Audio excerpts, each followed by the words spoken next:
Pahimangno sa mga establisyamento kalabot sa pagpangilad gamit ang ngalan sa mga opisyal sa kapulisan. Ning bag-o lang ang nga nausab sa direktor sa Cebu City Police Office ang gigamit sa modus. Ani ang report?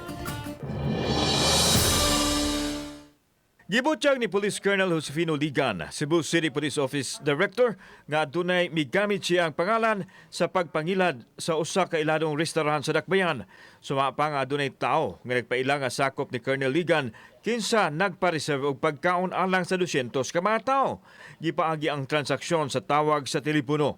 Nagduda ang tagduma sa restaurant dihang nangayo og load ang tao nga nanawag kanila busa nakiglambigit ang ilang staff sa buhatan sa kapulisan aron pagkumpirmar sa reservation.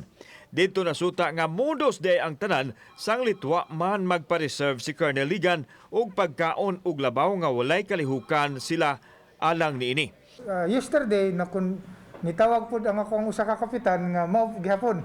Ako gihapon pangalan gigamit din siya ang gigamit nga mura referral nga sir ako pud gitawagan pud ko na nga mao ni order pud kuno kag pagkaon. Gipadayag ni Ligan nga posibleng gigamit ang ngan sa mga opisyal sa kapulisan aron makakumbinser ang mga mangingilad nga tinuod ang transaksyon.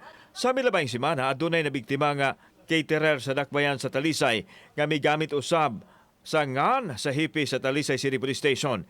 Ingon usab niini ang nahitabo sa lungsod sa Minglanilla.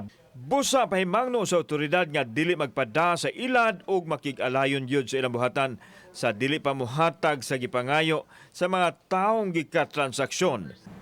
Please coordinate with the office or the staff unit nga inyong providan para ma-confirm, ma-validate kung tinuod ba gyud. Kauban si Marlon Melgaso, ako si Alan Domingo. Balitang Bisdak.